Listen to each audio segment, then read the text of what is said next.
workshop. We'll be having a audit presentation. Joining us via webland out here. Mr. Van Gompel? So John, before you get started, let me just share a few introductory comments. The brown book that you have before you is technically an annual financial report that's created by the city. And there's a lot of misnomer between audit and financial report. But I want to just kind of, for especially the new city council members, the financial report itself, the responsibility rests with the city to present the information, but we have all of our financial information audited by outside auditing firm Clifton Larson Allen LLC. Because staff puts a lot of time into putting together the schedules and the numbers and the auditors review it, I think it's important just to give you a quick overview that if you look at the front part of the book, there's a transmittal letter that comes from staff and the city manager and the finance director. We have an organizational chart, and then we have a management discussion and analysis. And if you don't like looking at numbers, please take the time to read the letter and to look at the MD&A, the management discussion and analysis, because that tells you a lot about the operations for the city. And it's a good resource throughout the year to go back and look at how things are going and how we operate. So with that short introduction, I'm going to turn it over to John and let John walk through the audit portion, just so you understand that all of our numbers have been looked at by the CPA firm, and let them provide any comments they want to make on the audit itself. So John, take it away. Thanks, Russ. Again, can everyone hear me okay? Yep. You're good. Excellent, excellent. So thank you for that introduction. That kind of was where I was going to start, so appreciate that, Russ. Again, the audit process involves a number of different things and a lot of different reports that you have in front of you. The CAFR, the Comprehensive Annual Financial Report, the big book is really what contains your financial statements, statistical schedules, footnotes, but also contains our opinion. And I'll be going through that in a few minutes here. But just to back up, the purpose of this meeting each year at your budget workshop is really just to kind of give a high level overview, a discussion of the audit itself, any questions that you might have as far as the audit process. But from a presentation standpoint, I don't want to get too involved in the hundreds of pages of financial statements. But if there's anything in there that you want a little bit of a clarification or want to just talk about from an audit perspective, certainly let me know at the end. From the presentation side of things, I want to start in the communication letters. Those are the separate documents. I don't exactly know where they are in front of you. Sometimes they're in the cover, sometimes they're separate. There's three documents. There's the CAFR, the big book. There's the government communication letter, which starts to the city council and management. And then it begins, we have audited the financial statements of the governmental activities. That's where I really want to begin this afternoon. Hey, John. Again, yep, go ahead. Just for reference purposes, the management letter's at the back of your book. There's a separate. There's Okay. a separate? Yep. Yeah, Okay. those are Thanks. Yep, there's a management letter, a governance communication letter, and then the book itself. So there's really two letters, one of which is the government's communication letter. I want to start there because that really brings in some of the financial highlights I want to point out. So again, this is basically in general, so if you're not following along exactly, that's okay. But again, this letter is really required at the end of the audit, and it really kind of is exactly what it is. It's a communication letter to governance. And we want to point out a few things in there, other than the fact that we have audited your financial statements. That's kind of how it begins, which is appropriate. It kind of goes through all of the rules, the formal rules and standards that we have to follow, and there's a number of them. There's the government auditing standards, the uniform grant guidance, uniform administrative requirements under the grant guidance, which is the single audit requirements, and then the yellow book standards as well. Beyond that, though, it really kind of digs into some of your accounting policies, and this is, think of this as just kind of highlight. We're highlighting this to take a look at as far as in the annual financial report or the CAFR. Accounting policies, again, we're pointing out that the majority of your significant accounting policies are addressed in footnote 1 to the financial statements. So again, we're just making that highlight there. Anything you want to know about how the city accounts for things and the methods they use formally are contained in that note 1.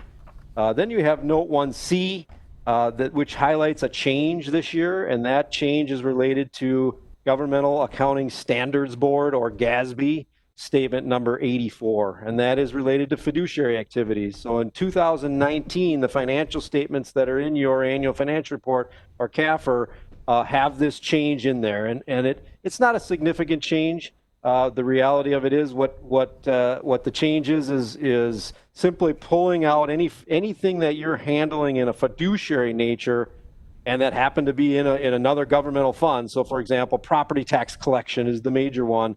That was always accounted for under the rules in the general fund. That's now being separated out into its own fund, and not your share, but the share that you collect on others' behalf. So again, that's just an example of what that's referring to. Accounting estimates, we always transition into accounting estimates. And there's a number of bullets there in the letter that kind of point out the estimates. I won't read each one of those. The takeaways there are those are all the listings of the major estimates, the primary material estimates that are in your financial statements, which again is normal. That's a normal course of financial reporting. And the takeaways there is we have applied audit procedures to those estimates. So we've compared to your peers, we compare to benchmarks, we compare to other governments in the country, and we also compare to the reasonable standards. That's what's allowed in reporting estimates. So again, those are all in your financial statements, contained in your financial statements.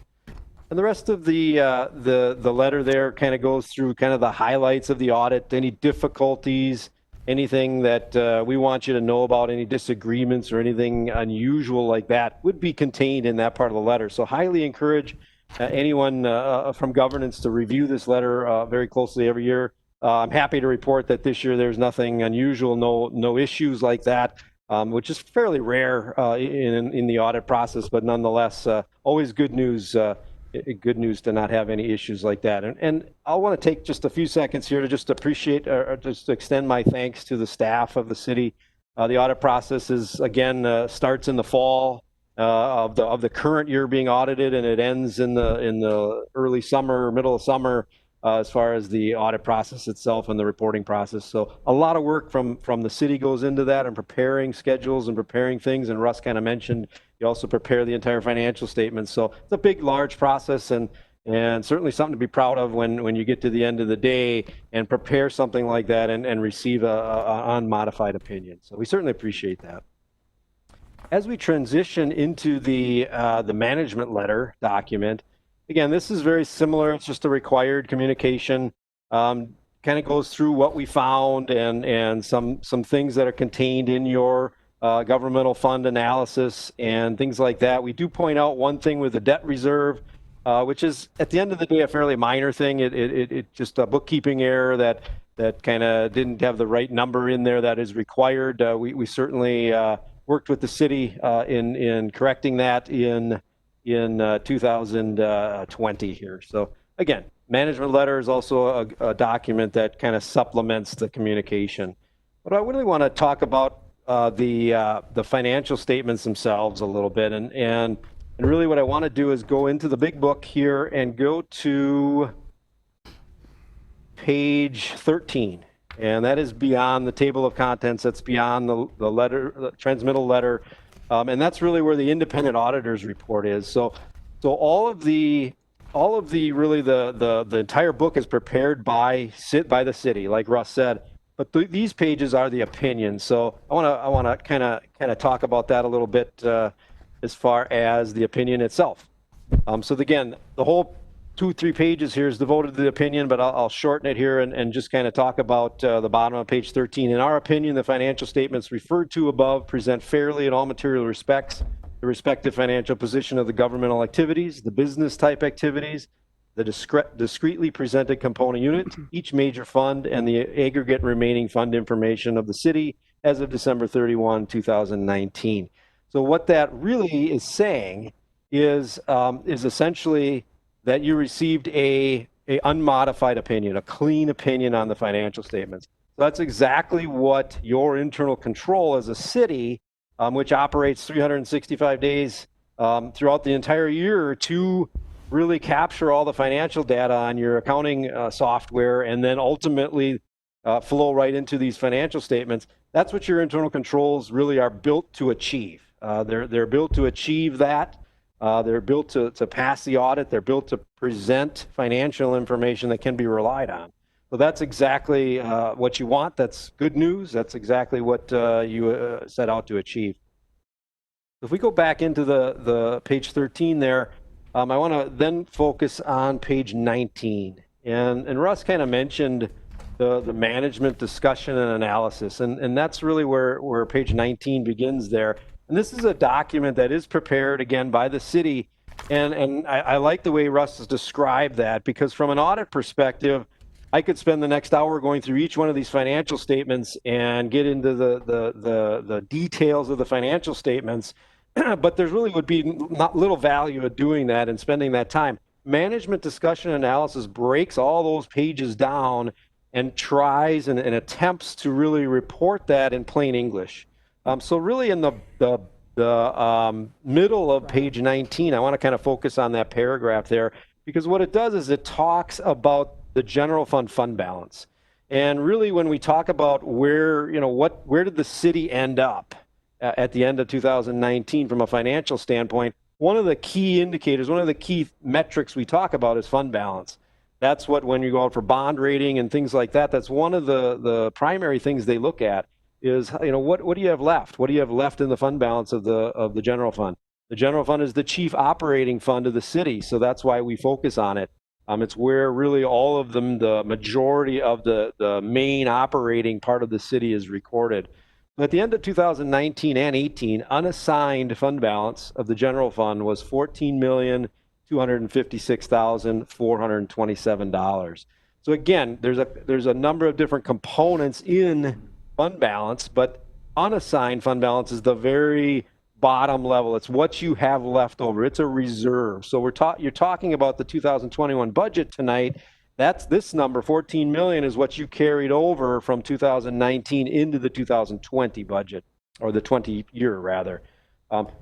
Respectively, that number was 11,817,000 in 2018, so it did increase. Total fund balance altogether in the general fund was 14,456,000 in 19 and 12,062,000 in 18. So you can see they both kind of on the same linear level increased for 2019. And a lot of times the question is, well, what should that number be? Is that a good number, high number, low number? Well, as a measure of the general fund's liquidity, it may be useful. It's a lot of times useful to compare both unassigned fund balance to total fund expenditures. So total general fund expenditures. Now, why would you do that? Well, what it does is it really converts that dollar amount into a percentage. And that's important. And it's really useful to do that because numbers are very relative. The size of your city has a lot to do with the dollar amount that's in there. But if you convert it into a percentage, you can really compare it to any other government out there, no matter what the size. So that percentage, if you take that unassigned 14,256,000 into your general fund balance, or general fund expenditures rather, represents 31%, and that remained constant throughout the 2018 and 2019. So again, very important to look at that. The benchmark for unassigned fund balance as a percentage of expenditures, really as a minimum, is really 20 to 25%. So you're certainly over that as a city. That's a good fund balance number. Why is it important to have a number, a minimum number? Well, when there's unforeseen events, when there's unforeseen things, COVID, for example, we really don't know the ramifications of that from a cost standpoint, from a budgeted cost standpoint. Bad winters, things like that, they all tie into kind of an unbudgeted situation. When you have a reserve like that, you are allowed then to kind of absorb some of that without having an issue from a cash flow standpoint. It also helps, like I said, from a bond rating standpoint, again. So again, I wanted just to point that out from a financial side. If there's anything else in the financial financial statements themselves you want me to go through, I have the book in front of me, so I'll be happy to take any questions. Also, if you have any general questions on the audit process or anything else, I'd be happy to take that.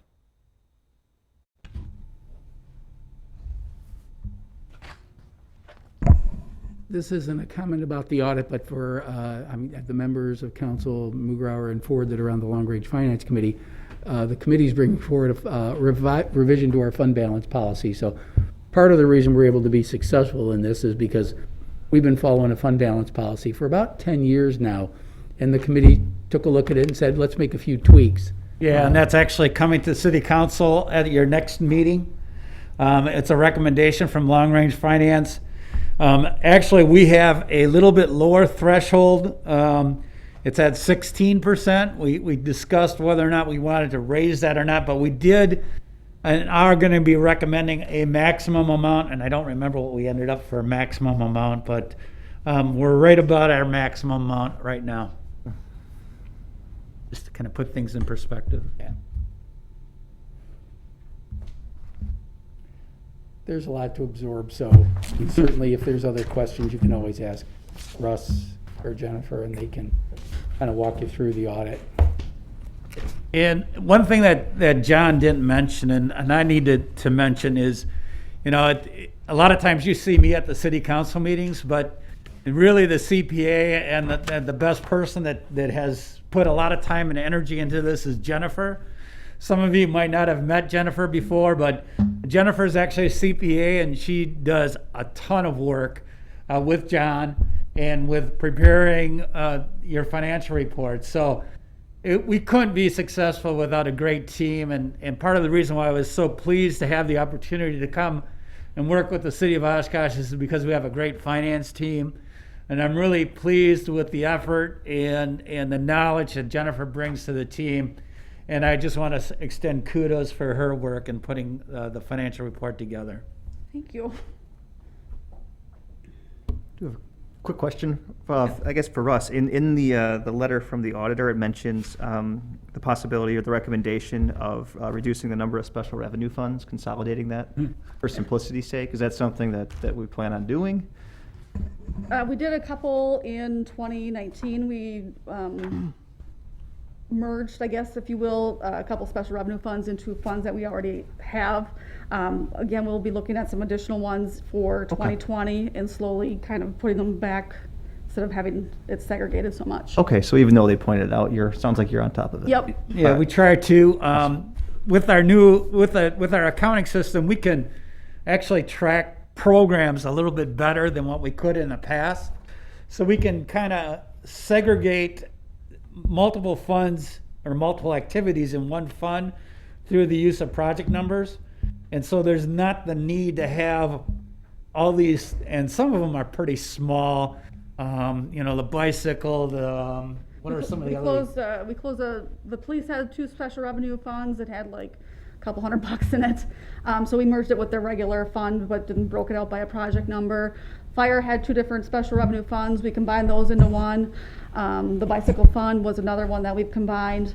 There's a couple other ones that are smaller funds that don't have any activity in them, and we'll be merging those into existing funds so that it does reduce the number of funds we have, because the funds, if you want to think about those as an individual business, they each have their own set of books, but it's all combined into our financial system. So we have 78 funds. So 78 funds you have to look at like you look at 78 different business financials. So it is cumbersome, and we're trying to simplify it. So Just by way of history, prior to our Munis system, we hadn't replaced our accounting system in 25 years.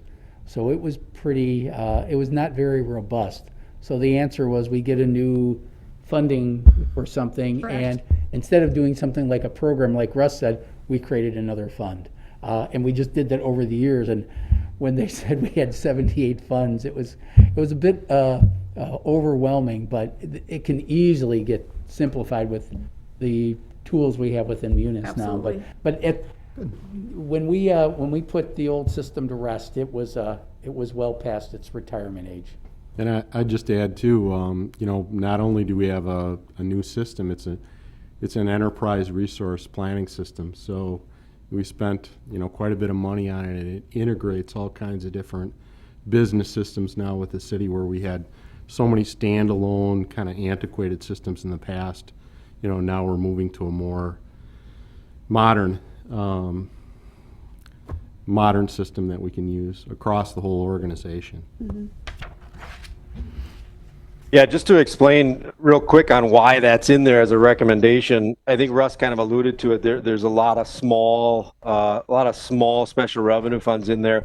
And what we're pointing out there isn't necessarily that needs to be looked at. What we're pointing out is that GASB statement number 54 puts some restrictions on that and rules on special revenue, on what can be a special revenue fund. So that's why we just always encourage clients with multiple special revenue funds just to kind of go through there and kind of do some housekeeping and look and see if they're really elevated to the level where they need to be in their own fund. So if it's something that you're just getting a property tax revenue from, and then you're spending, again, just take a look at that and see if that's appropriate. There's no real restriction on what you can do as long as it meets the requirements under GASB 54. That's just mainly a housekeeping thing. Just be sure to review that on an annual basis. So again, that's just some background of why that's in there from us. But yeah, very good discussion there. Thanks. Certainly in your new software, it's allowing for a little bit more flexibility and a little bit more higher level reporting. So that's always a good thing. I think if you really wanted to dive into the details and you're really getting bored at night, you can go to page 101 and going backwards, and you can see all the different special revenue funds that we have. Certainly would be willing to answer any questions why we have them. And if you think there's some that we can do away with, we're certainly open to it. But some of them I think are major. In the library, museum, and the cemetery, and block grant funds. But there's a lot of other minor ones, and some of them we have for financial purposes, like the asset forfeiture accounts. But some of these we could probably close up. So they're listed and they're reported for you. But I think there's quite a few.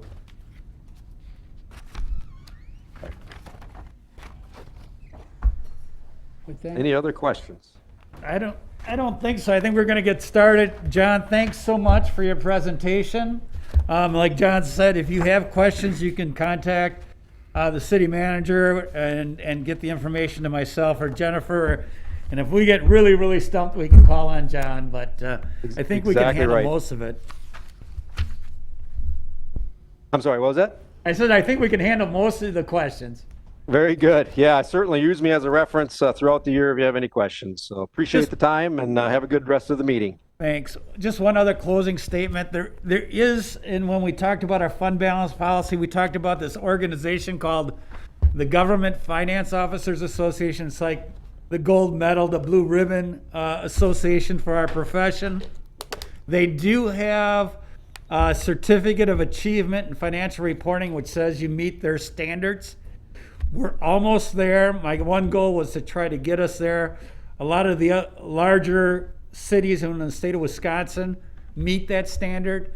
My goal is to try to bring us up to those standards, and we're getting towards it. It's not something you can do overnight, but we're one step closer, and maybe next year we'll be able to submit it for review in that program.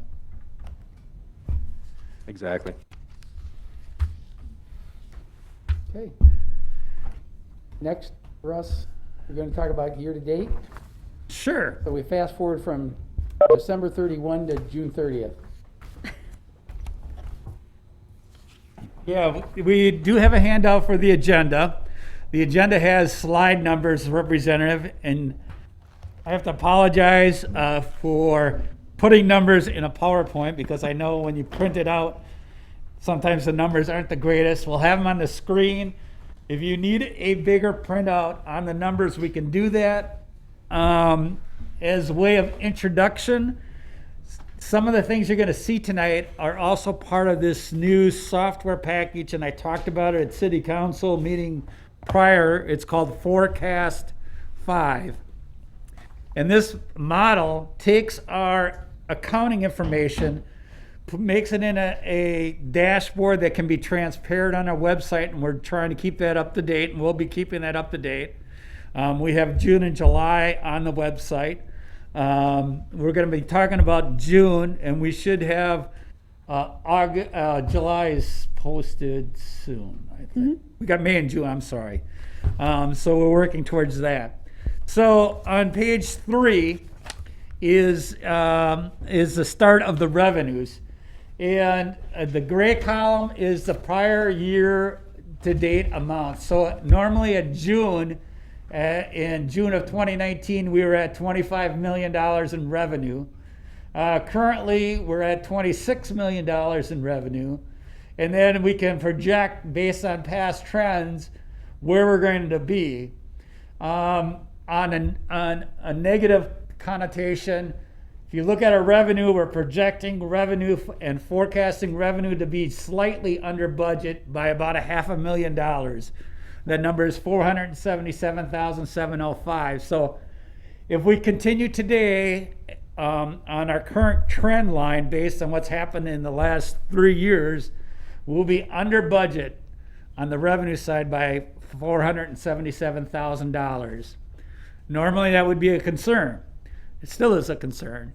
But there was a couple of reasons for that, and we'll go into that. And we got some other things that kind of offset that. But right now, if you're looking at revenue, we're looking at a shortfall in revenue in 2020 of about $477,000.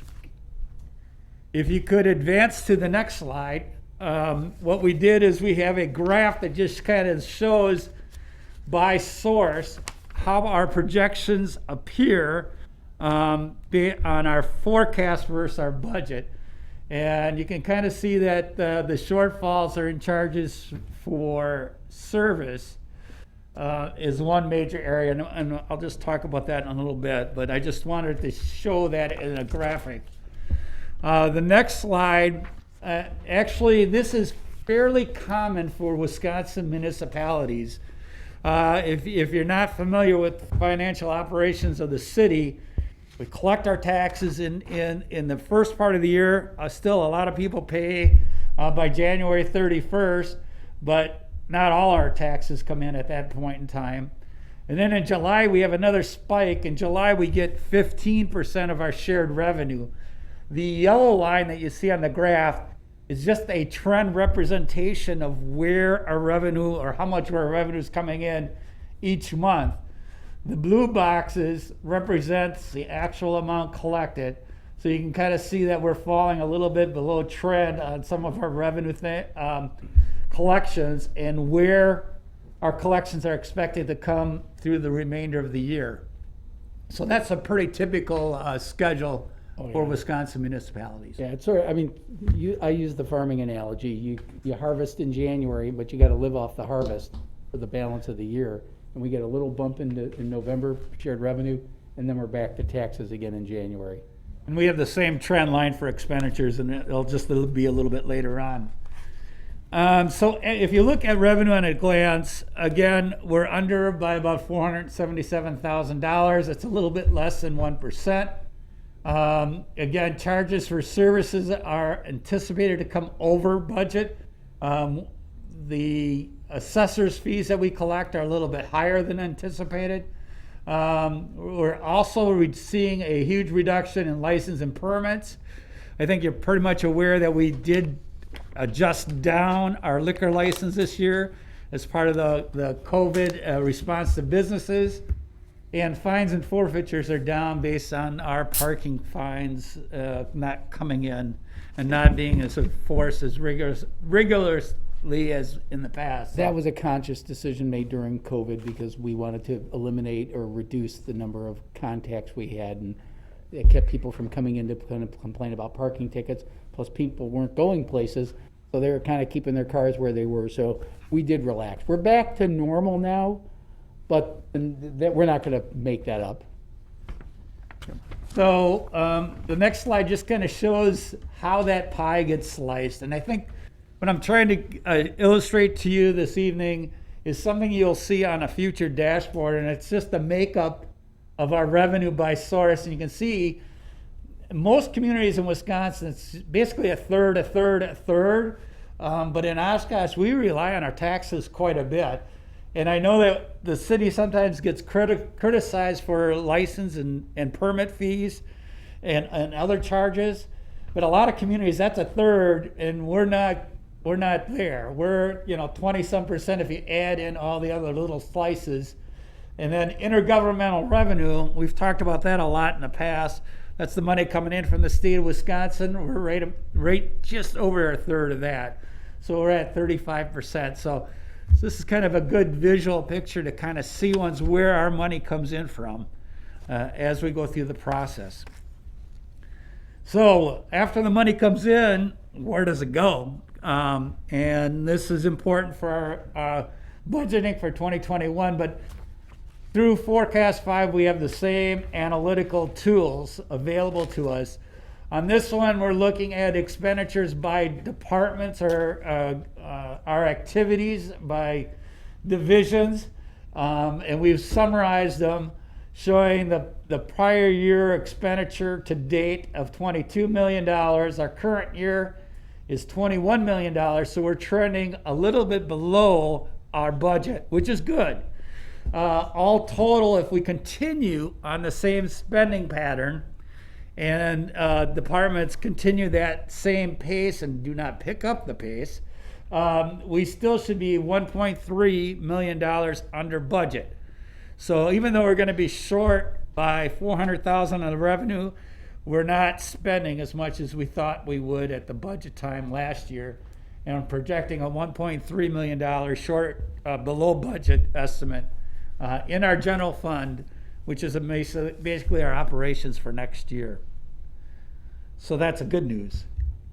So that previous slide with the graph for revenue sources, that was the general fund, correct? That was general fund. Okay. Yes. Thank you. Only, yeah. Right now, to date, we're just talking about the general fund, and you heard a little bit about other special revenue funds, but most of our operations are in the general fund. So I'm right now focusing on the general fund. And again, this is an analytical tool that you'll be seeing on a monthly basis on where we're at, so you can kind of follow along as we get closer to the end of the year. I don't know, Jennifer, did you have any other things on our projections on expenditures? Not really. We're going to delve a little bit into some of the whys, because a couple of the overages are virus related. Yes. Both natural and cyber. So we go from the numbers to the graph. And one of the things I like about this Forecast 5 is if you're not into reading numbers, at least you can see the visual impact on the graphs. And pretty much all of our departments are projected to be underneath, with the exception of non-departmental. And non-departmental is basically where our COVID and other expenses that are necessary that aren't allocated to a specific department. But everybody, police, fire, public works, community development, everybody's coming in under budget, so that's a Can good you thing. read off the numbers that are in those? Because I can't see them here or there. I tell you what, you know go the back to best thing, previous Mayor, page. is to let's go back to slide before that. If you really are looking at the numbers, you can look at the variance, the far right column, if you can read that on Yep. that. That's what the slide shows. That's basically taking those numbers, and so a negative number means they're going to be over, but a positive number means good on the expenditure side. So if you're looking for numbers, we can But do that, that- but I wasn't really prepared to talk about any individual department at this point. But that gray one, what was that again? Non-departmental? Yes.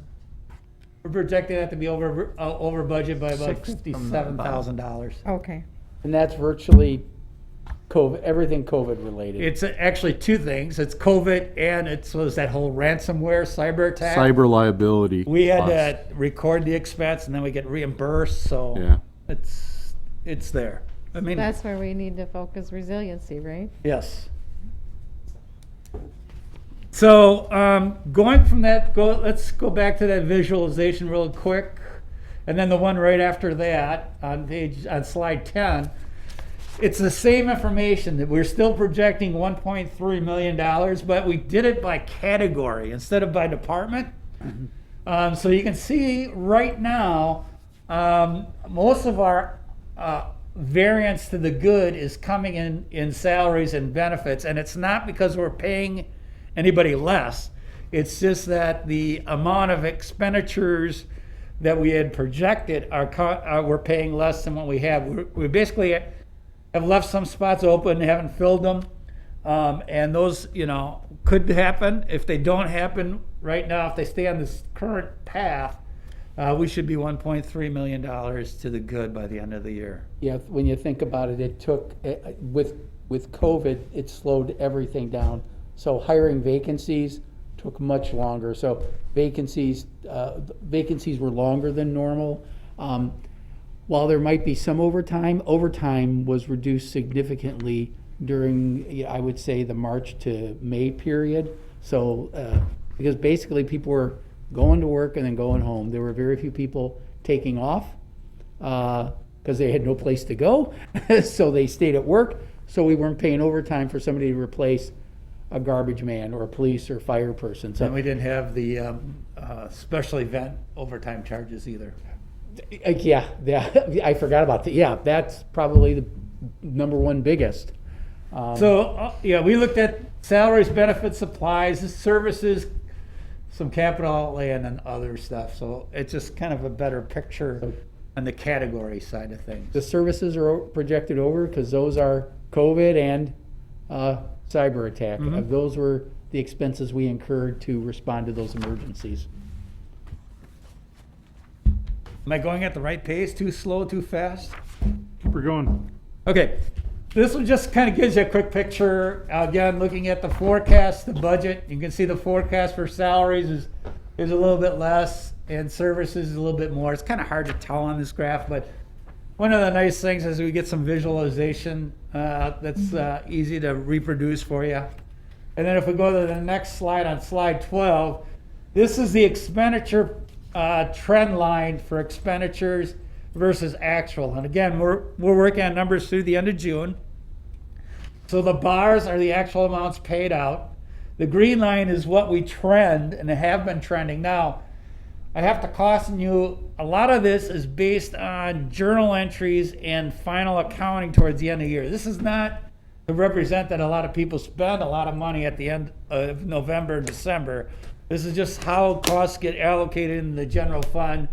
So by the time we do closing entries, we do our final accounting and allocation of expenditures, tends to be back end loaded, tends to come in November and December.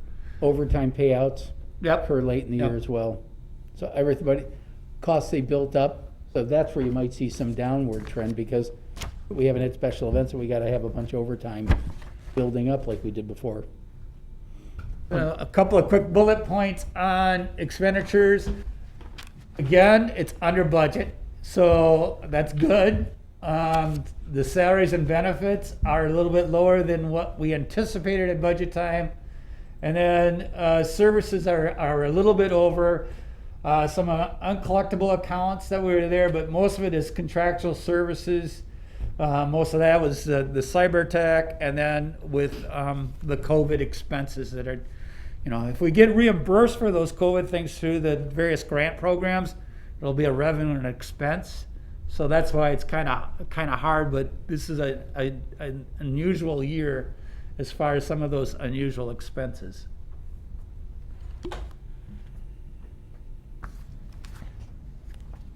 So this is no secret. We don't make a product. I think that's not news to anybody. So our expenditures is providing a service. When you look at salaries and benefits, we're looking at 84%, 83% of wages are at salaries and benefits, which is the majority of our expenditures. It's a service industry.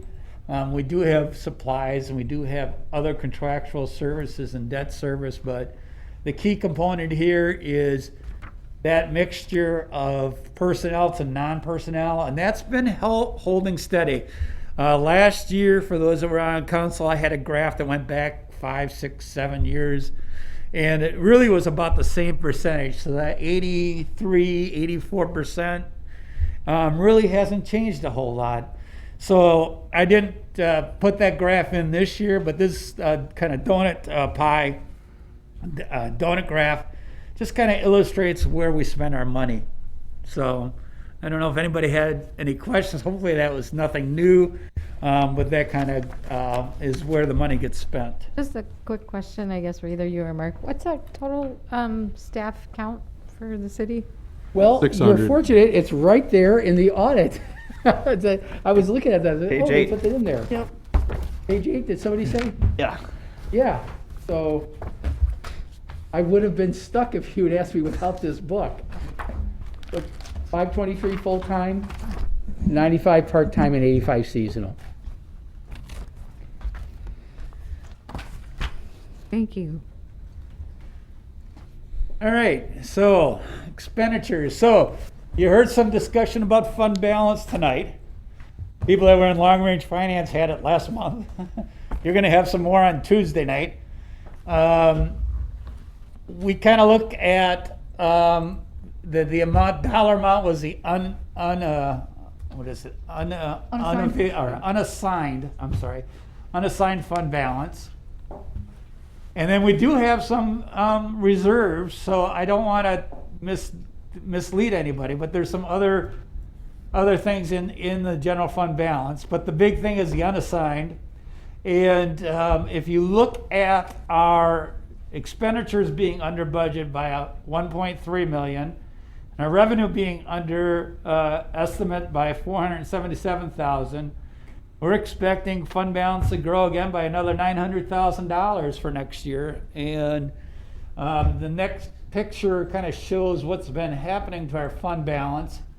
It looks a lot more than what it illustrates a significant increase, but a lot of that is just basically good budgeting, sound decisions, and only spending what we really need to spend, and hopefully being a little bit conservative on estimating revenues, and revenues coming in higher in normal years than what's happening this year. This year we're coming in lower, but we're still estimating an increase in our general fund balance. Now, Matt and Mike will tell you that we talked about, and we're going to recommend a maximum amount in general fund unassigned balance. And the rationale behind that is you don't want to take property taxpayers' monies today for things you don't need. You want to have a healthy fund balance. You want to be able to handle emergencies as they occur, whether it's COVID or whether it's a cyber attack, or whether it's a natural disaster. And we kind of look at the 2 months or 16%. We like to be a little bit more. But there comes a point where you have to ask yourself, how much is too much? And my philosophy, I would recommend to the city councils that if that fund balance starts creeping up, start looking at capital projects, looking at one-time things versus trying to fund operations with general fund. When you start looking at funding operations with reserves, you get yourself into trouble because they're not going to be there forever. It's not a reliable and sustaining source of revenue. So I'm going to just caution you that, if you're looking at use of fund balance, to look at maybe one-time expenditures, capital needs, and those type of things, maybe augment the capital improvement plan. But I would strongly encourage you, do not look at general fund balance as a revenue source for current operations, because that's when you kind of get yourself in trouble. I've seen communities that have done that and have gotten themselves into trouble. Yeah, and the other thing I would add is you're generally going to see a need to increase the fund balance because it's usually a function of expenditures or revenues. And as expenditures grow, that percent, even if the percent stays the same, it's a percent of a larger number. Therefore, the number needs to increase. I think that some of the numbers that you've seen in recent years are reflective of the economy doing better. And you can see through the bulk of the 2010s, our fund balance was, just kind of hopping along, not doing much. It went up, went down. We had some lean years, we had some good years, but because the economy was still stabilizing, we weren't able to grow our fund balance. The last few years we've been able to do it, and the fact that we're at a good spot, I think, warrants having the discussion that the Long Range Finance Committee had. Okay, so we go from fund balance, now we're gonna go back and just kind of take a little review of the history on the revenue side of things, just to kind of put things in perspective. So that we showed you the 6-month revenue and expenditures. We talked about what could happen to the general fund balance. And as a finance director, my biggest concern is what's happening from the state of Wisconsin in shared revenue. And then if you look at the numbers, in 2009, we're at $11 million in shared revenue. We're down to 9.6. We got the levy numbers there, and then other revenues. And we kind of talked about that one-third mix, but that doesn't really quite happen here. Shared revenue has gone from 26% down to 20%. And other revenue sources was as high as about 73%, but now it's down to 38%. If we were to line this out on a graph on the next slide, you can kind of get a historical perspective. The bright green on top is other revenues. The lighter blue is the tax levy, and the bottom amount is shared revenue. And I've spoken about this in the past, and I am not certain what's going to happen in 2021 yet on shared revenue.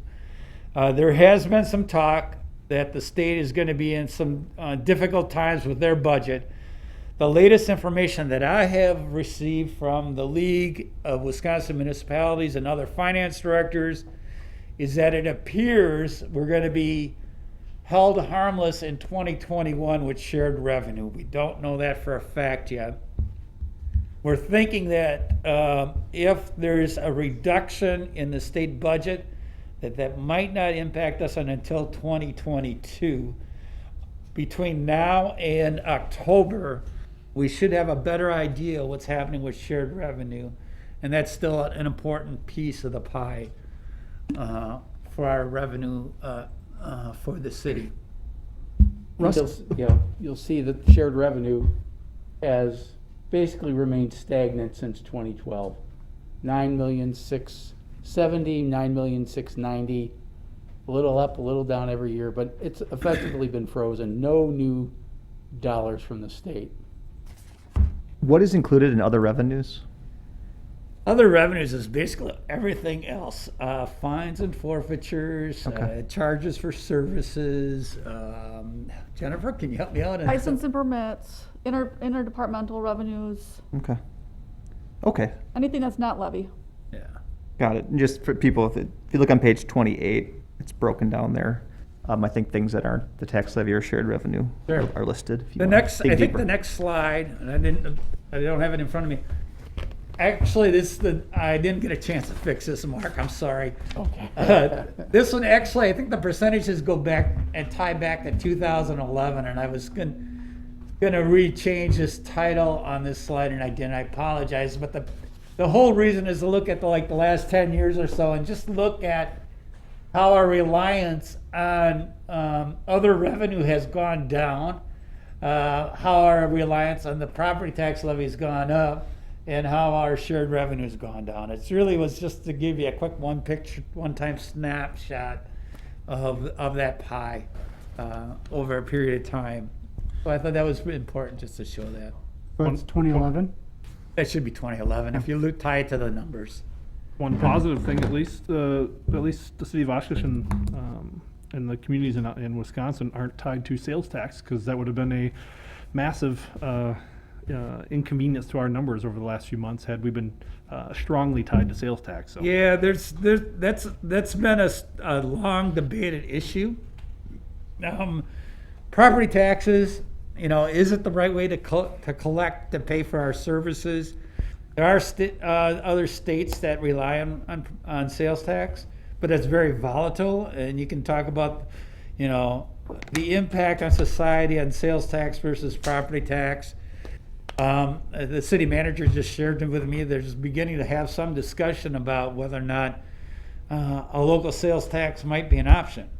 Now, there's pros and cons to that, and we're far away from getting that down as a revenue source, but you are correct. It is very volatile, and you would have to probably review your fund balance policy if you were dependent on sales tax revenue because of its volatility. Okay, so we talked about revenue in general and a history picture. And again, I apologize for the smaller numbers. I wanted to give you the numbers so you saw the numbers. The numbers are there just kind of showing what's happened with the levy, what's happened with the assessed value, and what's happened with the equalized rate. It's also in your CAFR. And you can look at it there. But the big thing is just kind of looking on a graph perspective. So if you go to the next slide, Tony, for me, please. The picture here and the story here is, for the longest time, our equalized value has been very close to our assessed value, with the exception of the last 3 years. And the real estate market, it is, I hate to use that term because I heard it so often, it is what it is, in that it's a kind of a reflection of what's happening in the real estate market. But what's happening in the real estate market is not, our assessed value is not keeping pace with the sales that are actually occurring. And the phenomenon that happens is, if you're outside of a 10% window for 3 consecutive years, you need to go through this revaluation process. And early in my career, and I think Mark even made some comments, you could count on doing a revaluation every 7 years or so. And I think for the city of Oshkosh, it's been over 12 years since we've done a revaluation. If the market we haven't done a single reval as long as I've been here, 12 years. If the market continues on this, we may have to consider that, unless there's some correction coming forward that we don't know about. But we're officially 10% out. So now the clock is ticking on us. And as Russ said, 3 years, the Department of Revenue is going to put us on notice that we got to do it. So we're probably on the 7-year clock starting now. Where actually, I should say, probably like 2018, don't you think, Russ? Right. The 7-year clock probably started. So it's been in hiatus for a long time. But by 2025, we will have done a reval, I predict. Okay, so from valuation, I think the next slide is actually the rates. And so when the valuation's going up, the rate goes down. And this is with the TID in, the valuation numbers you saw includes all our tax increment districts as well. When we get closer to doing our tax rates for sending out the tax bills, we actually take the TIDs out of that valuation. But based on the total with the TIDs in, you can see that the assessed in the green bar, or the equalized in the green bar, is going down, and the value that's needed based on the assessed value is about the same, depending on what you end up doing for the 2021 budget. This is just kind of going back in the years prior.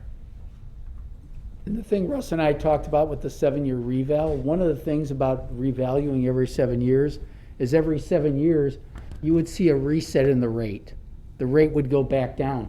We haven't had a single rate reduction because the assessed value and equalized value has remained so close for so long.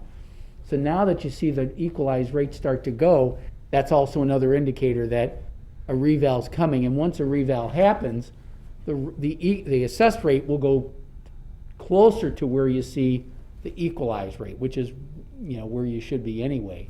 So we're getting there, and then that'll lower our rate.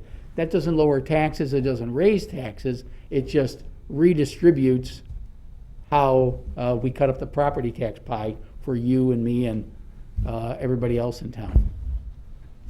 Okay, so that's kind of concludes what I was looking at as far as historical stuff. Now, how does that apply going to our 2021 budget, and what are we going to do with wages and those type of things? And that's really a discussion down the line.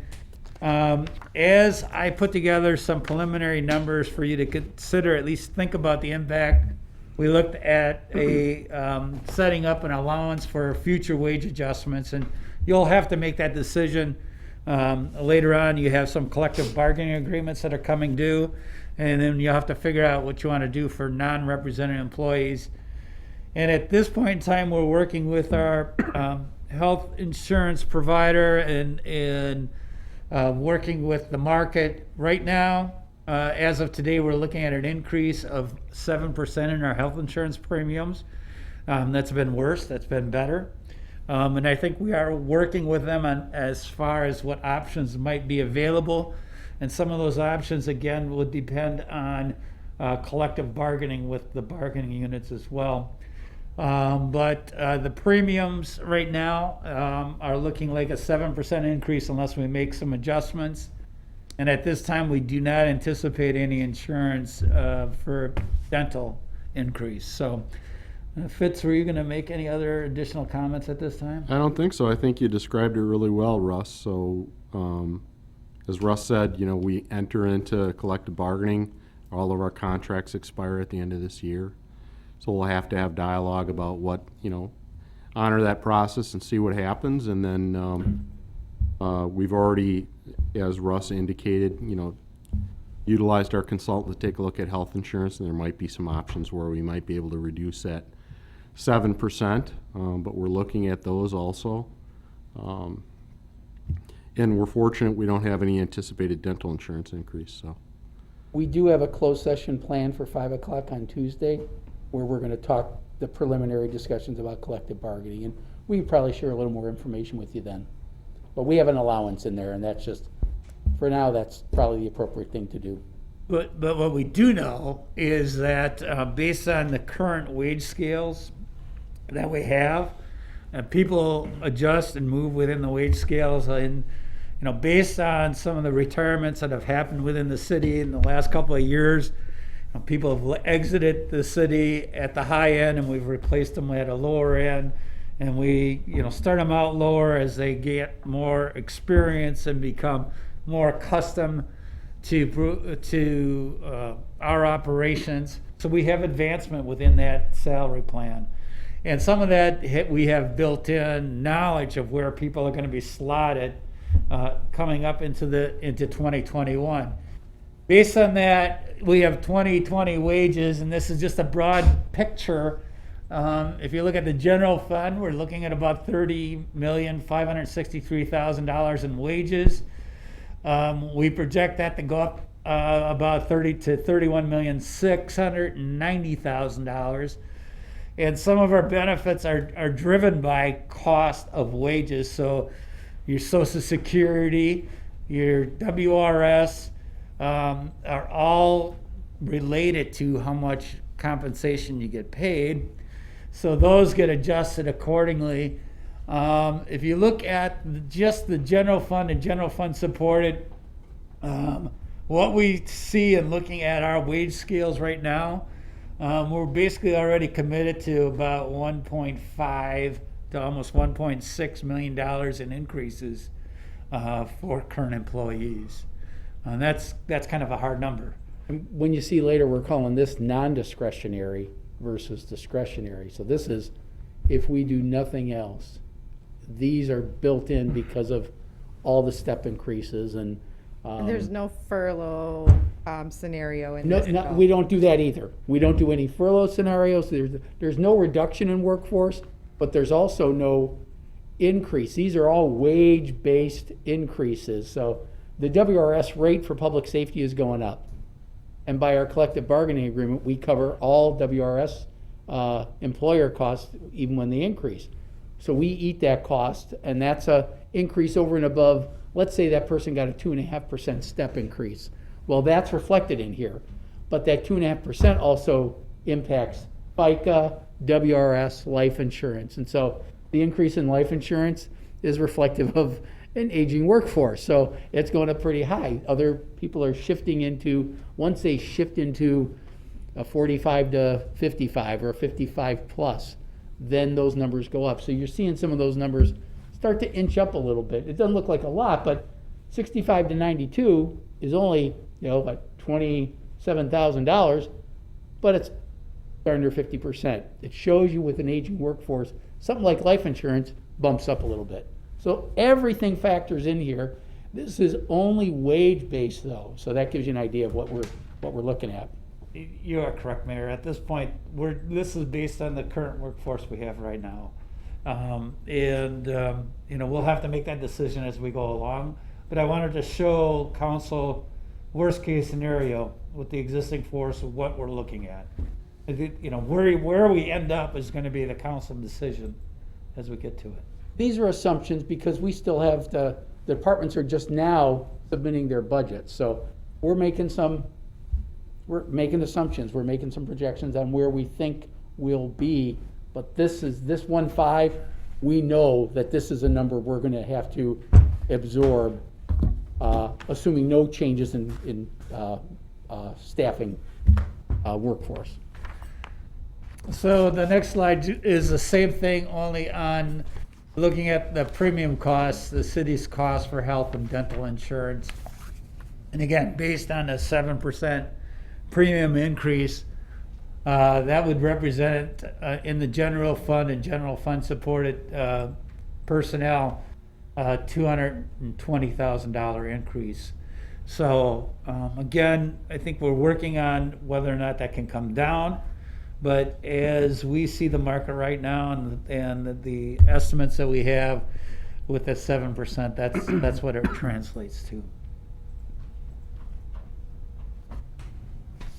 So that's kind of a quick picture on personnel, and we can talk about where council might want to be as we get through this process, and we're looking for your direction. But I just wanted to touch on one more thing before we get to that, and then maybe have a little bit more dialogue on levy and where we want to go. And that includes the same slide that we've talked about in the past, which is related to our debt, because the debt drives some of our levy as well.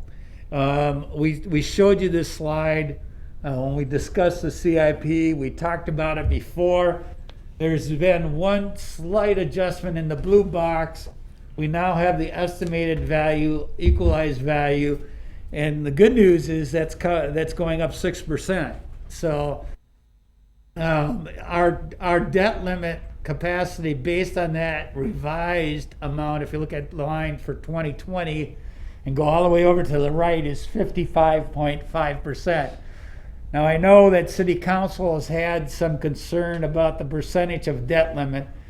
For those that are not aware, we are limited to 5% of our equalized value, and we typically express how close we are to that capacity as a percent. So we were as high as 78, 80% of our debt limit. And again, that's derived from our equalized value.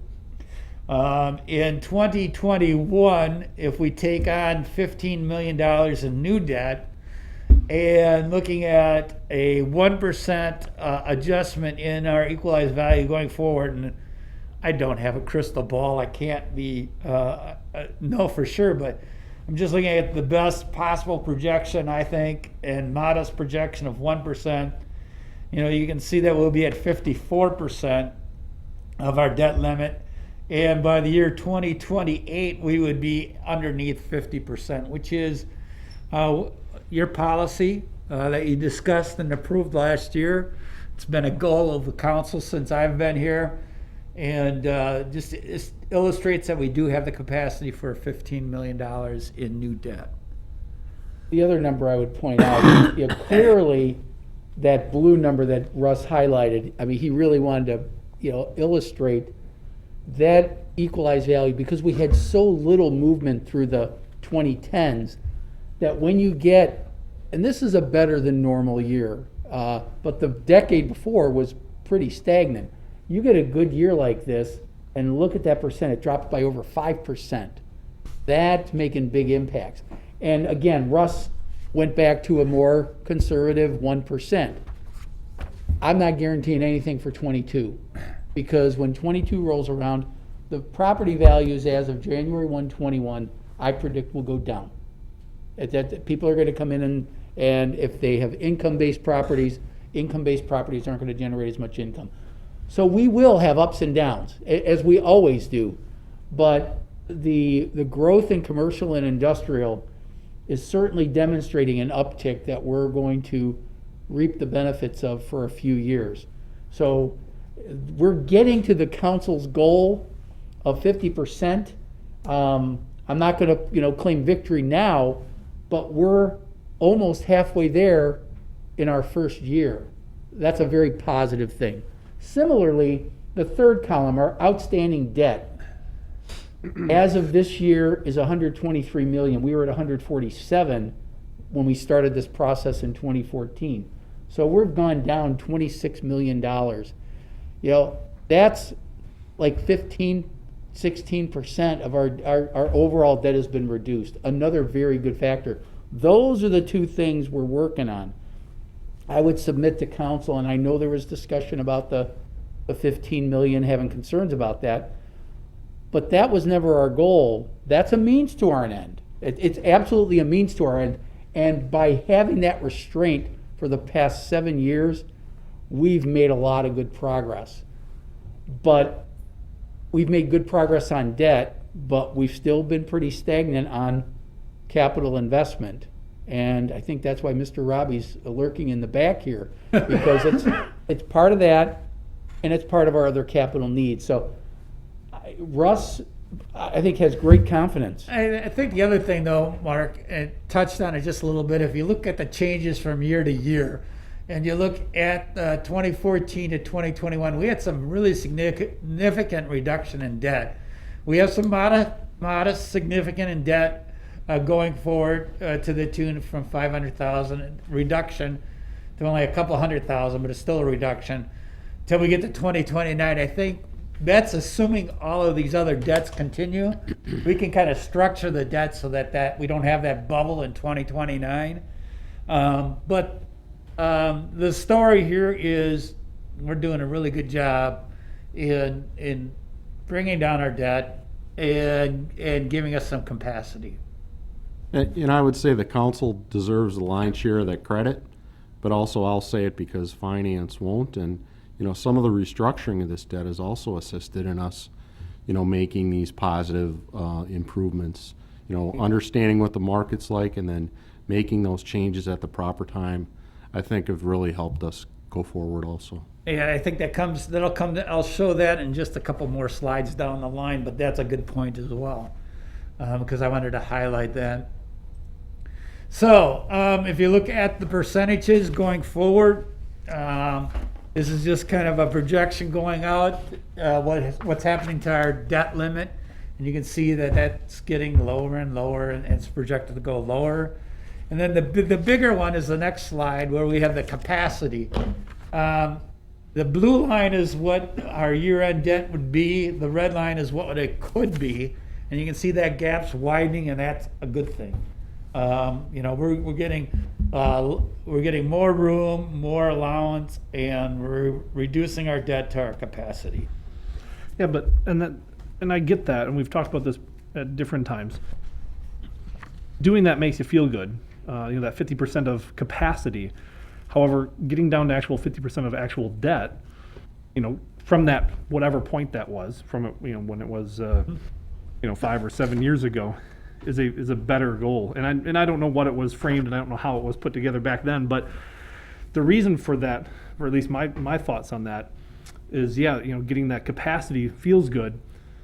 But if we can get the actual debt down, then some point council in the future, probably many years after I'm gone, doesn't have to be paying $20 million a year in debt service payments. And that's a huge chunk of our budget every year is debt service payments. So as we can continue to, if we can do both, wave the magic wand, of course, but that's part of it. Hold that thought. Hold that thought. That's a great segue. And that's fine. And Not quite to that segue yet. Welcome but to we're our getting close. lair. That's a good point to bring up at this point. So before we do that, again, you heard a little bit of discussion about special revenue funds from the auditors. You talked about how many we have, and we're trying to reduce that. But this is just an illustration. Again, not all of our levy goes into the general fund, and I just wanted to put this picture in front of you. The light blue on the bottom is the general fund. The dark blue is our debt. Excuse me, I'm sorry. And then we have the other, the other funds as well.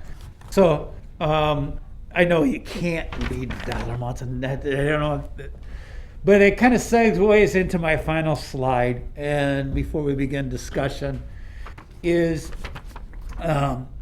here is the current levy is $40 million, and that's what it is. If you look at percentage of increases, that's what you could consider. But if you go to the middle section, and what we tend to do is, you really, if you would take the assumption that we're not doing anything with wages and we got built-in wages, we're looking at 1.5, almost $1.6 million increase. But look at the line above that. Debt service for next year, I'm telling you, you can reduce your tax levy for debt service by close to $1 million, $900,000. Now that's not some panacea one-time shot thing. We actually have done projections so that if we do this reduction in 2021 levy, we can hold the same levy for 2022 and not have an increase based on our debt payments. So we are being able to say to the taxpayers, we don't have to levy as much for debt. And that starts next year.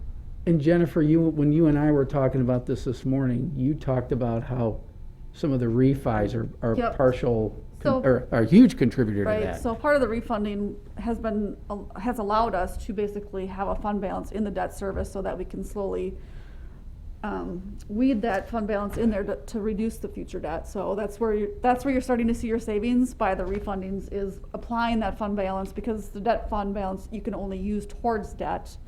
So here's where you're starting to see your savings already, and with the 2020 refundings, you'll start to see even that fund balance going up more. So this is kind of kudos to you guys for allowing us to do the refundings, because market conditions make sense. So here's where you're starting to see a reduction. I think if you look at the refinancing we did in 2020, we were able to present value about $830,000 in future tax levy obligations, and that's why you're seeing some of that come. Last year, when we made this presentation to council, that number was a $500,000 increase. So we're going from a $500,000 increase to a $900,000 reduction. So I would say that all the benefits or dividends that we talked about from holding and exercising restraint, you're starting to reap the benefits of those things. It's maybe not the precise business term, but the way Mark describes it as kind of a dividend, I think that's a good way to think about it. It really is a benefit from the decision-making that was put in place. But at the same time, and I have to temper, because I was like, I was not appreciating the good news that Russ and Jennifer were sharing with me. And, part of the reason I was tempering my enthusiasm was because the number for the wage and wage benefits is $1.5 million, almost $1.6 million. So, and that's non-discretionary type of things. Now we have discretionary things as well, and we're going to talk about a little bit of that on Tuesday. And Russ has that built in as well, some assumptions, but we're already 648 going up on non-discretionary. So how much farther do we go? You can see, Russ put in a bunch of different numbers. 1% is a 407,000 increase in the levy.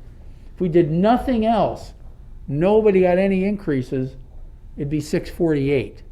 But we know that through the collective bargaining process, through what we do with our employees, what we do with health insurance, we're going to have those things. So, Russ, why don't you pick up from there? Okay, so this whole chart kind of works down and then works back up.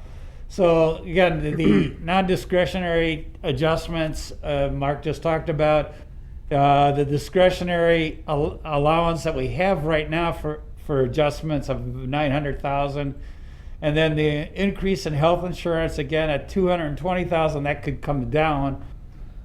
So we're looking at a total increase of $1,796,000, which, if you did that, would represent a 4% increase in the levy. And you can pick and choose what you want as a target goal as you move forward, and that's one of the things that I think the city manager and myself would like to hear from council. And then the other thing that I kind of skipped over my own agenda, after we got done talking about debt, we were going to open it back up for additional discussion on the 2021 CIP and the issuance of debt.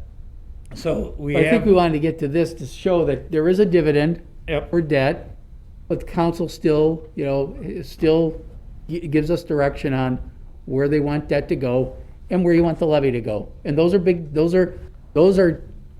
two things. council direction. So they're kind of together. Okay.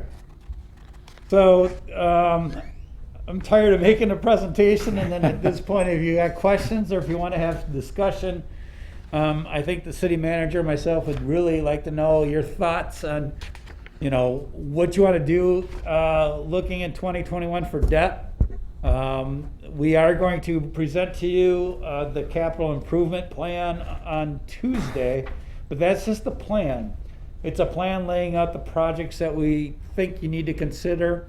How we finance those projects and how we finance operations is something you have to get your arms around and provide some guidance. Yeah, we're doing that a little differently this year because the council will still approve the capital improvement budget in November.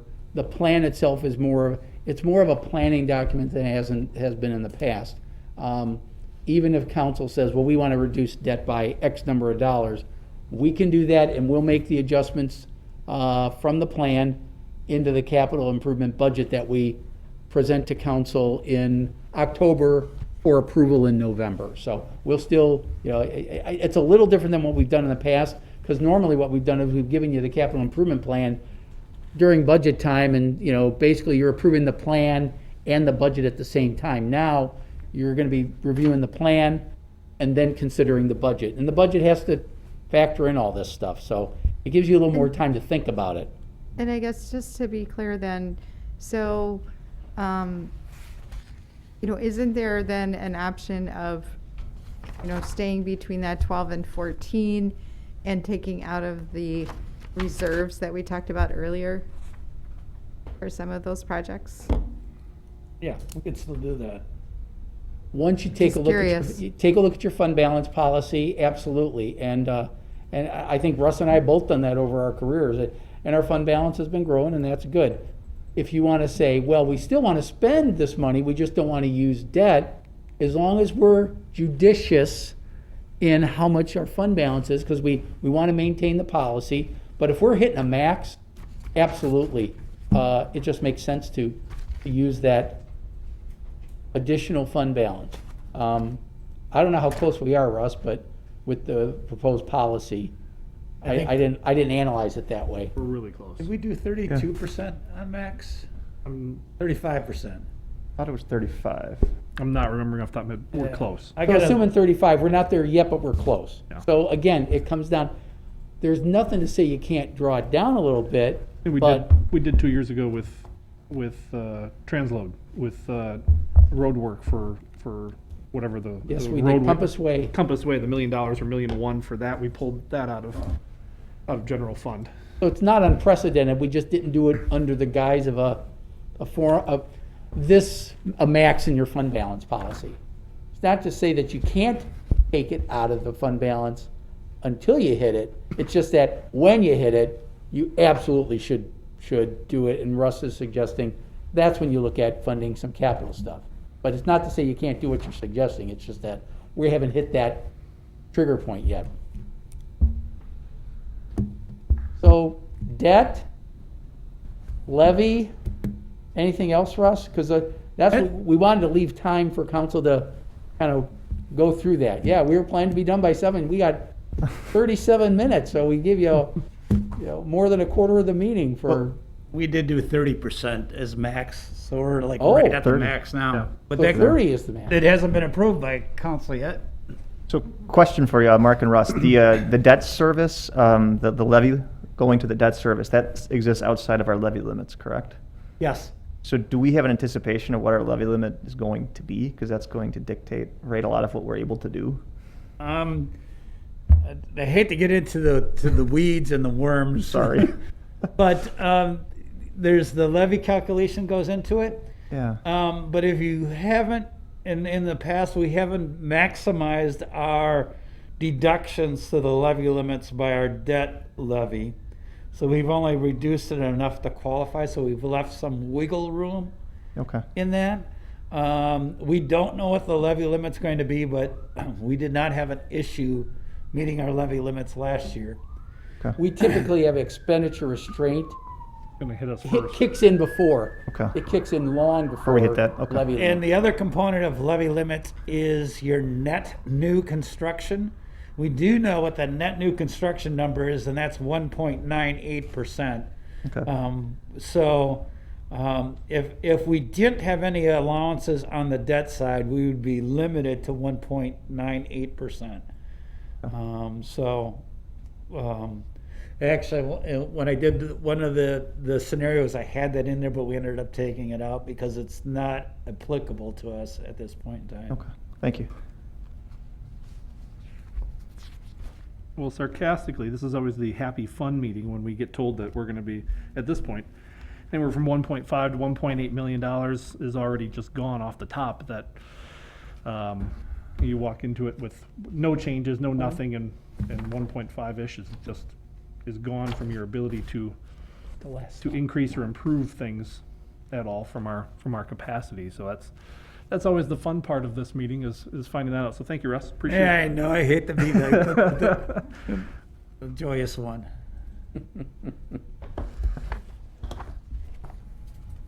But the reality is, that, that's what reality. we're looking at. It is reality. The only other option is to reduce services, which is reducing people and reducing, timeliness and quality of services that we provide to the people. So it's just the reality of what that number comes out to be, just every year. So.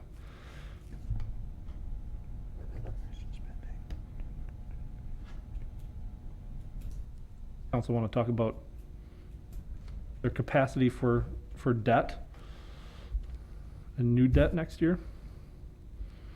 Tony, if you could bump up to slide 26 then. Or do you have questions on levy before we go to debt? Because debt's tied to capital improvements, basically, so. There you go. Yeah, because those are the two slides you Yeah. really talk about now. So, You I can mean, bounce back and forth. Since between we're on those levy, two. do we want to keep talking about levy before we move to that, or? Yeah, I'd love I don't know, to, just if I'd love to anybody hear has where any people are at, questions. yeah. I don't have any more questions on levy, on the stuff that Russ has provided so far, so, myself.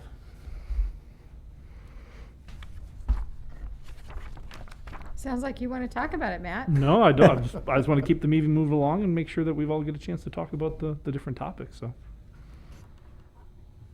I can tell you that it was very clear to me that the council was interested in reducing that $15 million number, and I respect that.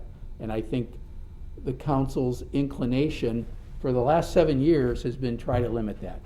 Russ's numbers are there to reassure you that we are still going to meet the goals that you have desired of getting the percent down and getting the overall debt can still be achieved with a $15 million borrowing.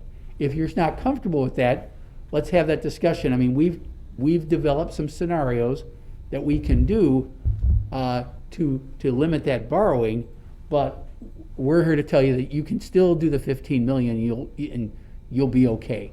So maybe that's a luxurious discussion to have because you can cut, you can keep it at 15, and you've got that ability to do that. What are some of those scenarios, Mark?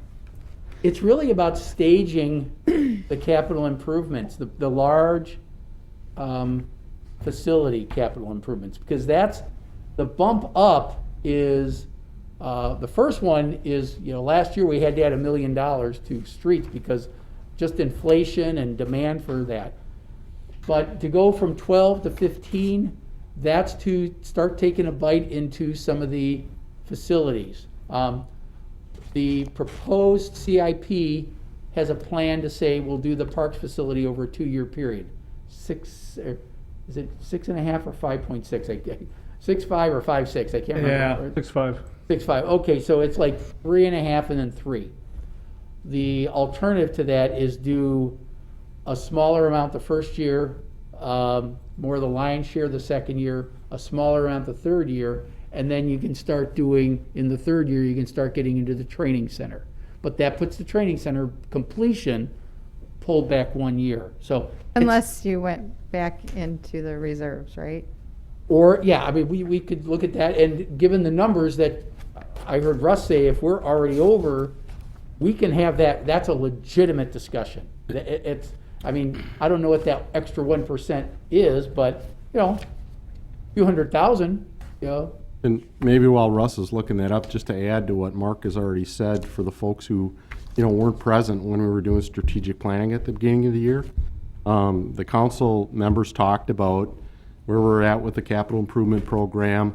They really didn't want to go backward in terms of the improvements that they were making to roadways and all kinds of different infrastructure things with the community. But they also recognized that we had some infrastructure issues from a facilities perspective. And we really weren't dedicating any monies toward improving that situation. And I think there was, although they were confident that, we needed to try to work toward that, and that's part of the strategic plan, we didn't have this financial piece that we have today now.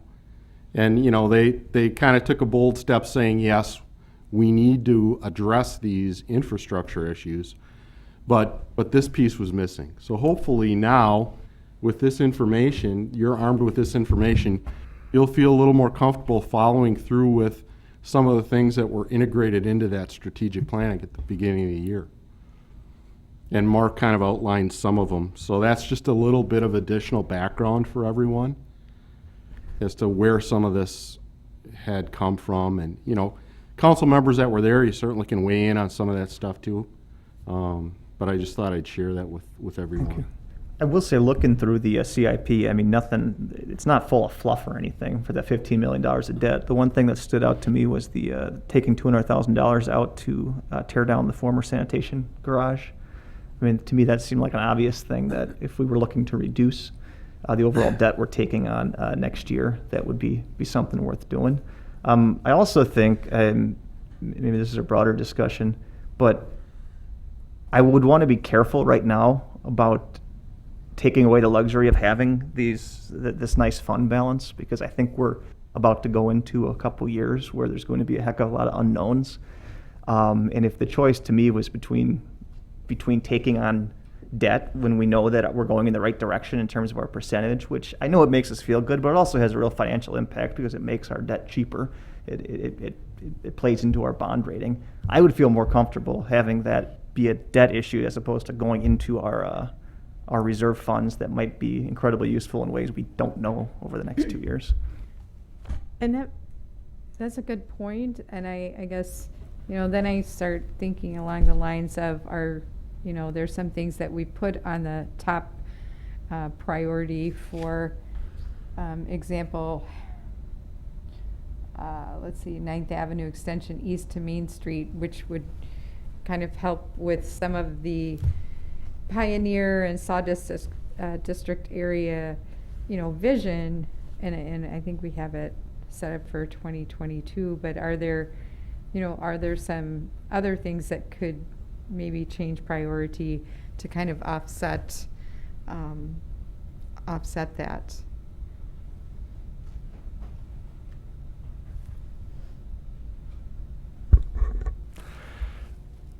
These are all good.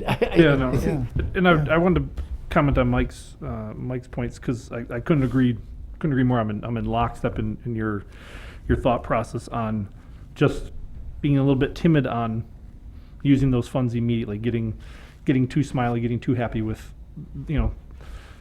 dipping into that too quickly, just because it's only practical to assume we've got a rough budget probably next year coming that's completely out of our control at the moment. And so having as much capacity there in 2021 to address anything for 2022 will be very important. But there are some small things like the sanitation garage. I think it's one of those things that could easily come out of here. That's $200K, and that gets me closer to my preferred. And I know at the last meeting I spoke, I was more inclined to feel a little bit better about 14 million than 15, and that's 200 that gets us closer to that, to my own liking. But I agree with the sentiment that that's one of those ones I think that it doesn't need to be there. There's nothing imminent that would dictate that that has to happen in 2021. So I agreed with you on that one, definitely.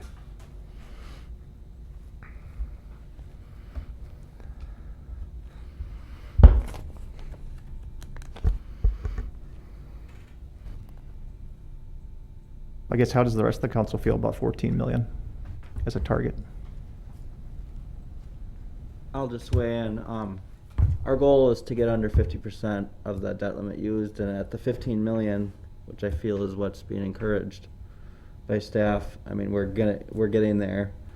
How confident are we assuming that 1% increase in equalized value a year?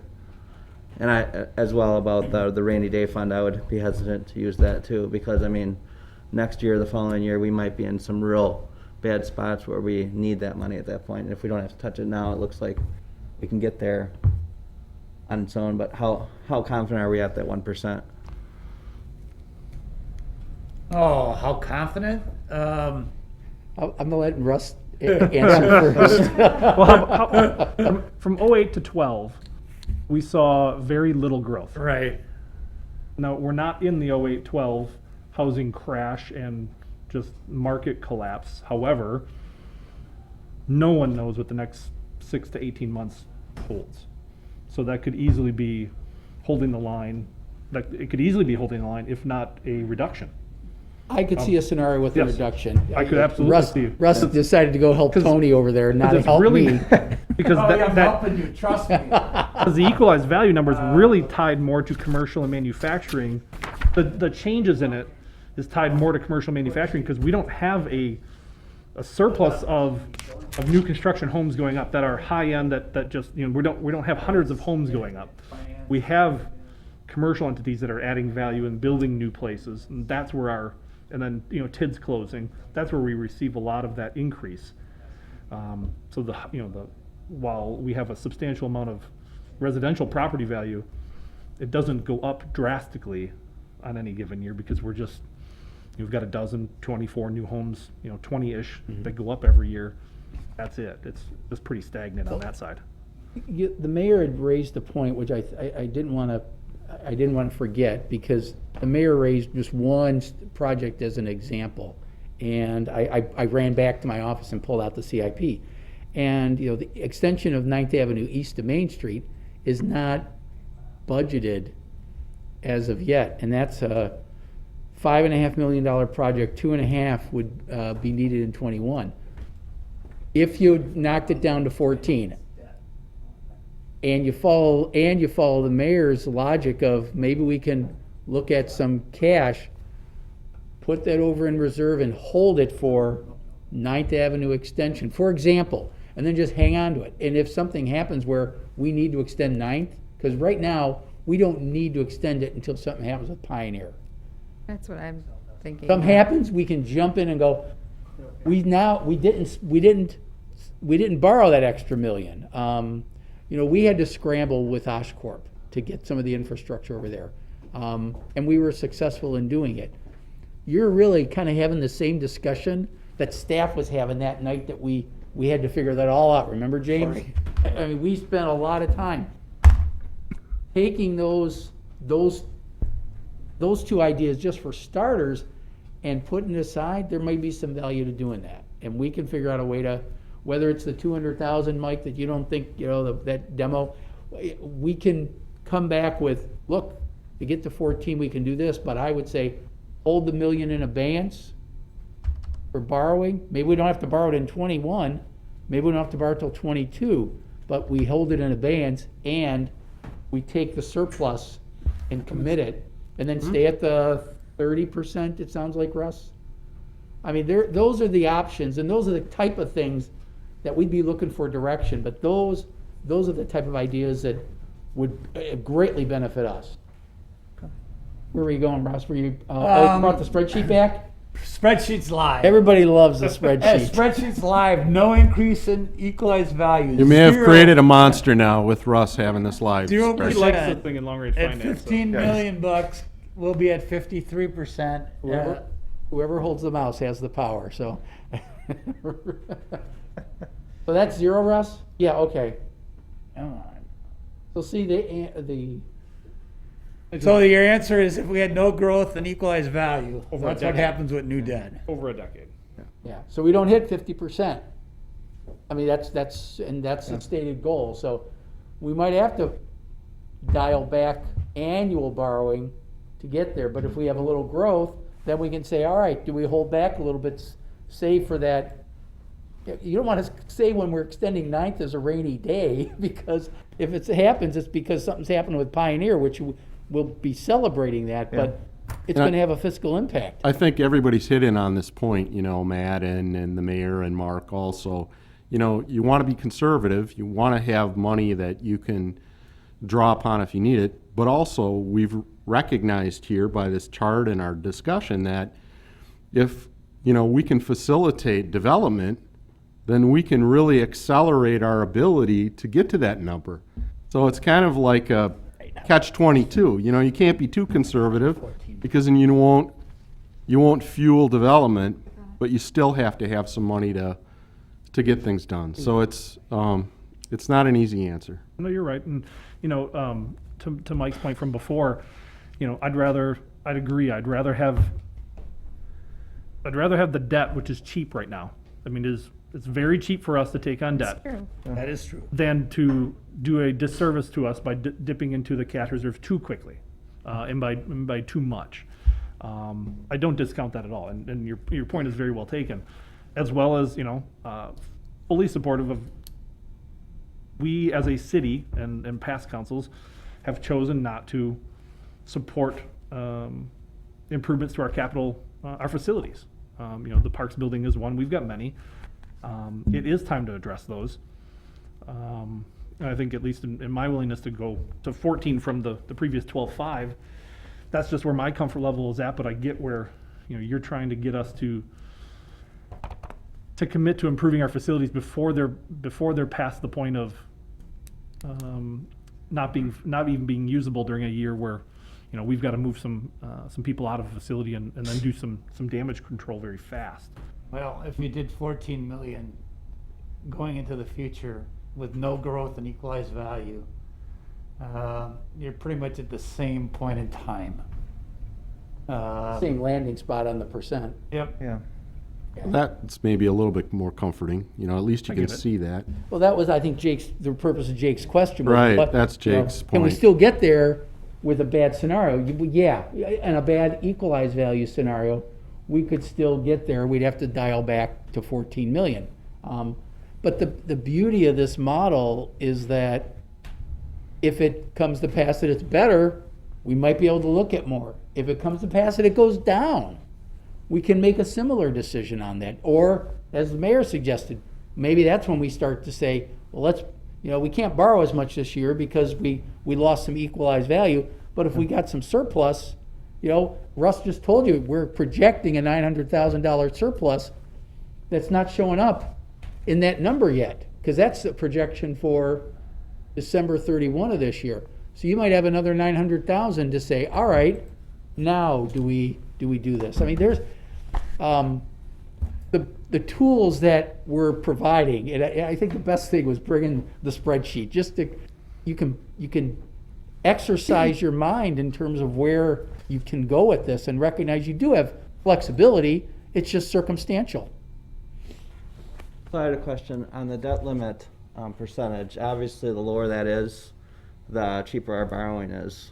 But like how Matt said, the borrowing's cheap right now. So if we're at 53 compared to 51, is our borrowing rating much better, or is it better to carry more The costs every year? sorry, I didn't mean to jump in Oh, you're good. before you finished. I'm good. The percent of debt capacity is only one factor that Moody's will look at in our rating. And until they adjust our rating, our borrowing's the same. Now, I think we could do a little bit better, but I think there's other things that can help us get to that point. Our policies that we're looking at with long-range finance will help. We're not only talking about debt management policy, fund balance policy, investment policy, all those other things. The management component, but there's also the component with the state of Wisconsin. You have no control over that. So I think we're doing all the things we need to do to get us in the right direction. But whether Moody's isn't going to care if you're at 55% or 52% of your debt limit, to answer your question. It's kind of a long game. Our goal is to get our rating upgraded. They're not gonna look at us until we're at 50%. It's not an automatic, Yeah. but it's, when someday, a few years down the road, we can show them, look, we got to 50%, look where we were. So it's like, all right, maybe we gotta take a look at you guys for a rating increase, because we lost a rating increase a decade ago. Or we were downgraded. Yeah. A lot of communities were, I think. Yeah. Everybody, there were a lot of communities downgraded after the recession, and we were one of them. And we're trying to claw back to that rating. But it's like, well, you got some other things, and it's easy to knock us down, and it's awfully tough to get that back. It's sort of like trust. So the question is, if there is a comfort level at $14 million, that's great. I think that's fine.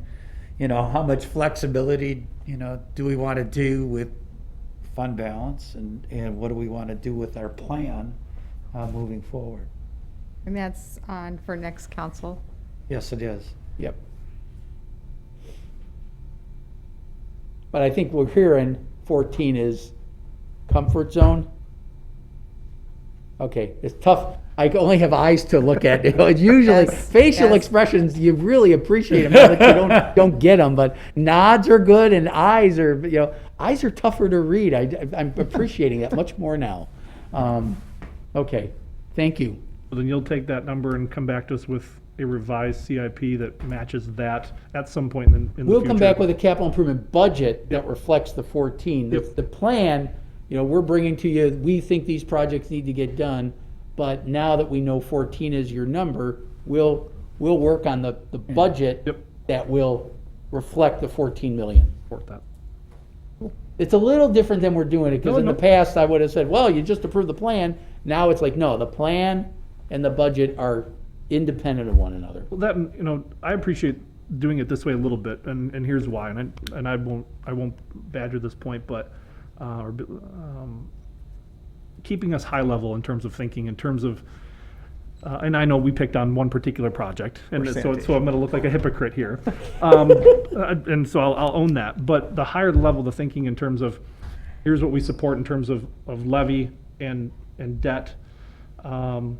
And then let you present that plan that matches that. And because individually, I'm not going to like one thing, you're not going to like the next. There is some pros to allowing management to manage that fund then, and to choose the projects that fit within that project, or that fund that we give them. I think that's really appropriate. We do it with, help me out here, we do it with HVAC and roofing and all kinds of different sinking funds, and I know we certainly appreciate that trust you place in us. And I don't want to, beat a dead horse either, with facilities, but I think just having the ability to start on some of these things is going to be tremendously received, certainly by our employees that work in those facilities, and by other people that access those facilities, not just our employees.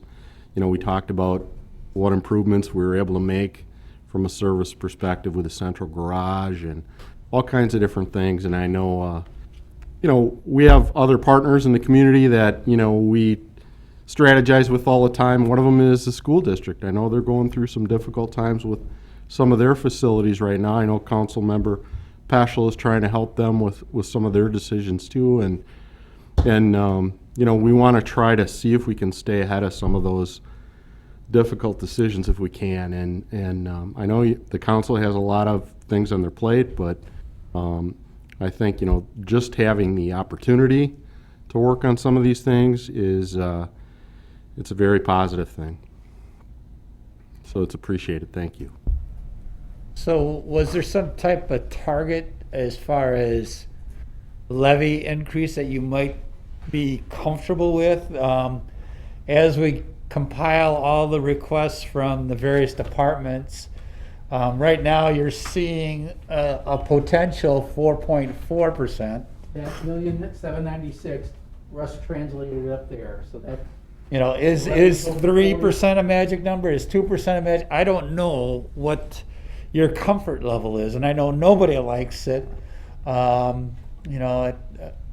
So I'm not sure. Do you want 0? Do you want 1? Where should we be trying to drive the budget to if you had a perfect scenario? Where are all the negatives, Russ? I'm kidding. Yeah. Don't got it. No, is there a breakdown of will there be a breakdown of the discretionary, that discretionary increase there, that 1.1 million? well, it's broken down, right now, it's broken down into discretionary wage allowance. Got it. So that's gonna be closed session. Okay, discussion got it. Tuesday. And the other one's the health and dental. That's 222,000. We're taking our consultants report that status quo health insurance is gonna be an increase of 7%. If we wanna change the plan, Yeah. we can have that discussion, and that could take that increase down. But obviously, when you do that, we're gonna be doing something with employees that's gonna be deductibles and co-pays. It's and going to be stuff like more that. cost to the employee. And that's why part of, Okay. wait until Tuesday to give you a little bit of that, because about 40% of that's union. Is it 40%? Yeah, 40% of our workforce is union, so that's gonna be a closed session discussion, but Okay. there's always spillover. So I guess what I'm getting at, it's hard to just arbitrarily give you a percentage that I'm comfortable with. It's more, to me, a function of what's this going to do to our service capacity, and what do we actually have the capacity to do? Because a lot of the stuff is going to be dictated to us. Well, if we can leave you with that, I mean, it's not like you gotta give it, we need it tonight. Right. Yeah. Maybe we put it on the September 8th agenda, just as like, where do you want to go with it? Give it some thought. We'll have we're gonna have closed session discussion Tuesday. That'll Right. help think a little more stuff. Maybe you'll feel more comfortable after you having that information and those kind of facts, and you can, gauge better. I know Russ would love to have that number right now, but, we certainly understand if you want to But we gather start more meeting with info. departments, Yeah, the day of the council meeting, yeah, on the 8th. Our position is we're going to give you, to maintain the existing level of services, this is what we think we need to do. And we're prepared to work towards that. We do have the typical work sessions where we have those all days. Those are our next ones. They're listed on the agenda. They're scheduled for October 19th and 20th. If you don't have those on your calendar, if you can get them on your calendar, I think that'd be great. The other just closing comment I had for you is part of our CIP process, capital improvement planning process in the past, has included a presentation from Ellers about where we're at with our capital improvement plan and what that impacts on the utility rates, the water and sewer and stormwater. We're going to give that to you as a presentation prior to as part of the next meeting on the 25th. So you'll hear, how that fits in. So you'll have that component to consider before you consider the CIP. And we can also check in with you from time to time leading up to that workshop. But I can tell you as finance director, we're going to do our best to keep that as low as possible, but still being realistic. But I And if would we add- have to make adjustments, my biggest scare leaving this tonight is that the state will reduce our shared revenue. If it doesn't happen in 2021, it's probably going to happen in 2022. It's, to be honest with you, for everybody that's listening at home and for council, I'm anticipating anywhere from a 5% to a 10% reduction in shared revenue. I'm just trying to be realistic and give you my take on what I think might happen. I hope it doesn't happen, but I think we got to be prepared in case it does. I've given that message to the department heads. We've worked with the city manager in at least exploring options on what that might mean for services. We're not ready to give that to you tonight, but I'm trying to lay the groundwork for the things that we have to consider.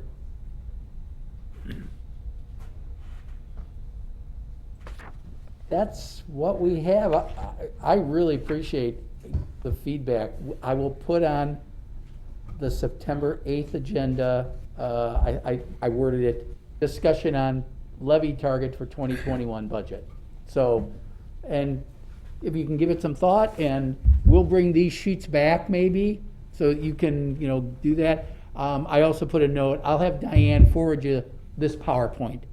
So you've got it, so you can read it. It's a little easier to read when you're on your own computer and everything. So we'll give you that, we'll send you that tomorrow. But Madam Mayor, that's all staff has. Council, I really appreciate, So 8 to 4:30 for those two workshops, those all-day workshops, October 19th and 20th? yes. Those are in our budget calendar, but we know we got, In closed session next week at 5 on the collective bargaining. collective bargaining. And as Russ said, we're gonna have a presentation on where we are with, rates for utilities.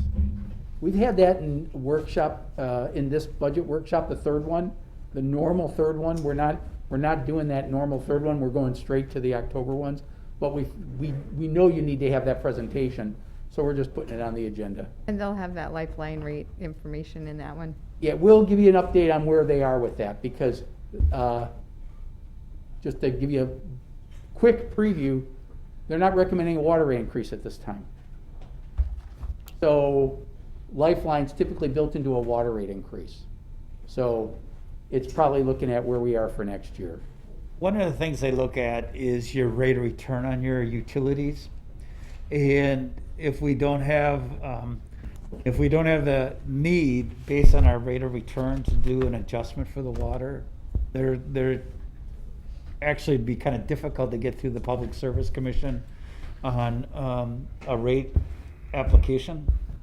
So at this point, they were kind of waiting to see when we qualify for a rate application under the rate of return, where the final earnings are for the water utility versus what we can get a return on.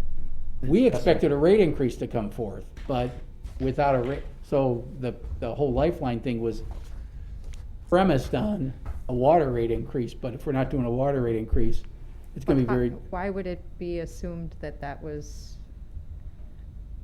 based on an increase? well, based on our initial thoughts, we thought we would be doing a water rate increase. That's why we hired Ellers in the first place. Well, they're still finishing up their review, and we'll have that for you Tuesday night. Okay. So that'll be Tuesday. But that's all we have. Thank you. All right, thank you. Appreciate Thank you, it. everybody. Thank you. Thank 4 you. minutes before 7.